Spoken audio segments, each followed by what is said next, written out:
Hello everyone. तो आज हम लोग बात करने वाले हैं सिर्फ एचडीएफसी बैंक के बारे में। तो जैसे कि आज पूरा मार्केट ही पूरा डाउन है। अप्रॉक्सीमेट हमारा जो पूरा निफ्टी है वो हमारा 2.25% क्रैश हुआ है।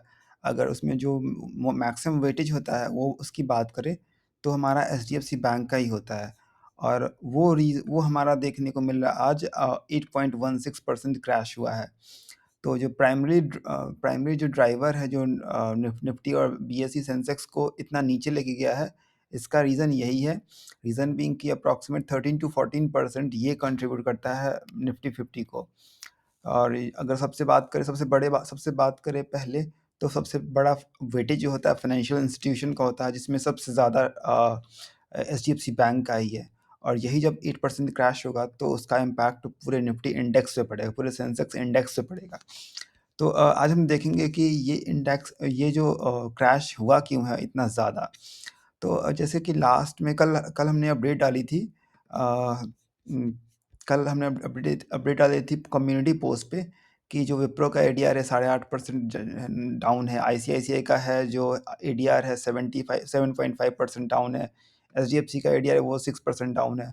तो इससे हमें इंसाइट लग गया था कि हो सकता है कि इंडियन मार्केट में भी ये हमें आज के दिन देखने को मिले।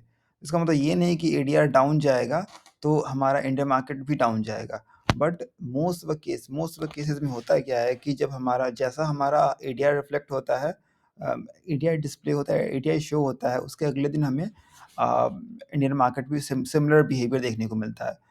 ऐसा हार्ड एंड फास्ट रूल नहीं है, but I mean for example अगर 10 बार ऐसा होता है तो 7 से 8 बार हमें ऐसा देखने को मिलता है। अगर हमारा डाउ जोन्स डाउन है तो हमारा निफ्टी पे सिमिलर ट्रेंड देखने को मिलता है। अगर डाउ जोन अप है तो हमारा निफ्टी पे या बीएसई सेंसेक्स पे हमारा सिमिलर ट्रेंड देखने को मिलता है। ओके। तो अब हम देखेंगे कि हम जो ये डाउन गया है तो क्या हमें अभी इस टाइम ऑलरेडी 8% डाउन है तो क्या ये और गिरेगा, या फिर हमें अभी इस टाइम बाई कर लेना चाहिए, या जो हमारे पास पड़ा हुआ स्टॉक उसको सेल कर देना चाहिए। तो उसके लिए हम सबसे पहले देखते हैं कि जो कम्युनिटी पोस्ट है इस पे हम एक बार देख लेते हैं कि जो एचडीएफसी का है जो नेट प्रॉफिट है बहुत ज़्यादा ज़बरदस्त जंप है। नेट इनकम की बात करें तो वो ज़बरदस्त जंप है। ग्रॉस एनपीए की बात करें तो वो हमारा थोड़ा सा ऊपर है। अगर नेट एनपीए की बात करें तो हमारा वो भी काफ़ी कंसिडरेबली हमारा कम देखने को मिल रहा है। तो उसके बाद भी डाउन किया गया क्यों है, तो इसके लिए हम आ जाते हैं एच डी एफ सी। ये हम आ गए बी एस सी के वेबसाइट पे। यहाँ पे हम एच डी एफ सी का नंबर ओपन कर लेते हैं। यहाँ गए हम कॉर्पोरेट अनाउंसमेंट में और ये हमने डाउनलोड कर लिया ऑलरेडी। तो ये हमारा आते हैं अनऑडिटेड कंसोलिडेटेड फाइनेंशियल रिजल्ट्स पे। ठीक है।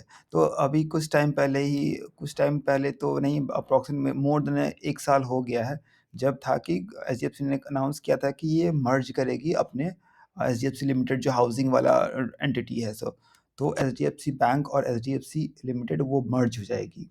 जो कि अगर ये हमारा क्वार्टरली रिजल्ट है, इसमें हम अगर कंपेयर करें तो ये हमारा दिसंबर का है 2023 का, और ये हमारा दिसंबर का 2022 का है।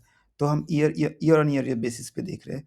तो हम टोटल इनकम देख लेते हैं यहाँ पे, जो कि पहले था 54,122, जो कि अब हो गया 1,15,000। तो इसका मतलब कि अप्रॉक्सीमेट आई मीन डबल से भी ज़्यादा का देखने को मिल रहा है।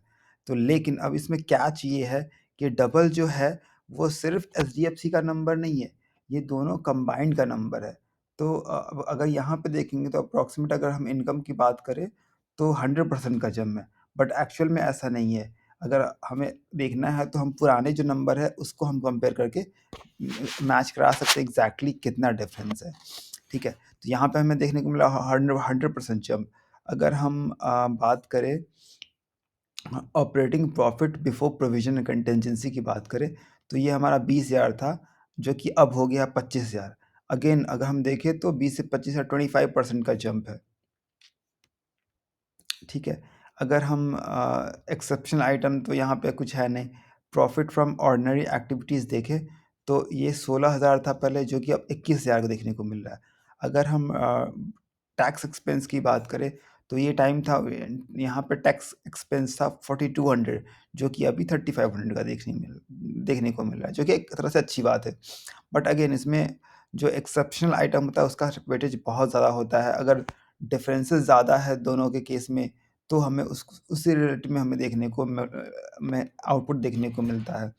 अब हम आते हैं net profit from ordinary activities and after tax and before minority interest. तो ये देखिए, तो ये हमारा 12,700 का है और जो कि अब हो गया 17,000। तो अप्रॉक्सीमेट देखें तो लगभग 40% के आसपास जंप है। ठीक है, तो ये भी अगेन ये जो नंबर्स हमें देखने को मिल रहा है जंप, तो हो क्या रहा है कि हमें जो previous year on year basis जो कंपनी ने बताया था, वो था ईयर ऑन बेसिस जब मर्जर नहीं था वो डेटा तब। यहाँ पे हमें मर्जर के बाद का देखने को मिल रहा है, इसलिए बहुत ज़्यादा का डिफरेंस देखने को मिला। जो कि अगर बात करें, अगर वो डेटा को कंबाइन करें, सॉरी, वो डेटा को अगर हम एलिमिनेट कर दें, हटा दें, तो हमें कंपैरेटिवली बहुत कम देखने को मिलता है। तो इस अगेन इससे इसका मतलब ये तो नहीं, अगर हम यहाँ पे ईपीएस की बात करें, तो यहाँ पे 22 का ईपीएस है और यहाँ भी 22 आई मीन 22.78 का है या 22.74 का है। अगर हम अगेन अगर हम ईपीएस की बात करें, तो हमें ईपीएस फ्लैट ही देखने को मिल रहा है। तो इसका मतलब क्या, ये ईपीएस बहुत अच्छा है? तो ऐसा नहीं है। रीज़न बीइंग, ये जो ईपीएस का डेटा है 22.78 और ये जो ईपीएस का 22.74, इसमें हमारा जो एचडीएफसी का एचडीएफसी लिमिटेड का उसका भी कंबाइंड है। तो जो एक्चुअल एचडीएफसी का ईपीएस होगा, वो कंपैरेटिवली कम होगा। तो अगर हम बात करें मार्केट डाउन होने का, स्टॉक क्रैश होने का, तो इसका सबसे बड़ा रीज़न ये है कि जो हमें रिपोर्ट में जो हमें रिपोर्ट पब्लिश हुआ था, जिसमें हमें बताया गया था कि इतना परसेंट जंप है और इतना सेल्स जो है, इतना रेवेन्यू है, इतना प्रॉफिट जंप है, जो कि एक्चुअल में वैसा नहीं था। यही एक बड़ा रीज़न है, क्योंकि इन्वेस्टर को उतना पता चला नहीं। और जब रिपोर्ट आया, एनुअल रिपोर्ट आया, सॉरी, क्वार्टरली रिजल्ट आया, तब जाके उसमें क्लैरिटी मिली कि अच्छा, जो हम सोच रहे थे वैसा नहीं है।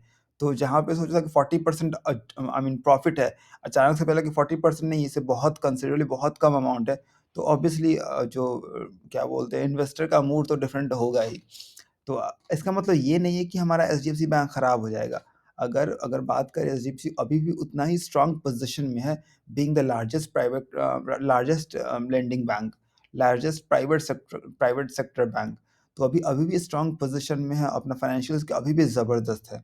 बट ये है कि एक्सपेक्टेशंस का, तो अब यहाँ पे एक्सपेक्टेशन सेट हुआ कि ये बहुत अच्छा है, लेकिन अगर रिजल्ट की बात करें तो एक्चुअल में वो वैसा नहीं था। तो ये बहुत बड़ा रीज़न है हमारा स्टॉक क्रैश होने का। अब बात है कि अब अगली बार नेक्स्ट क्या करें?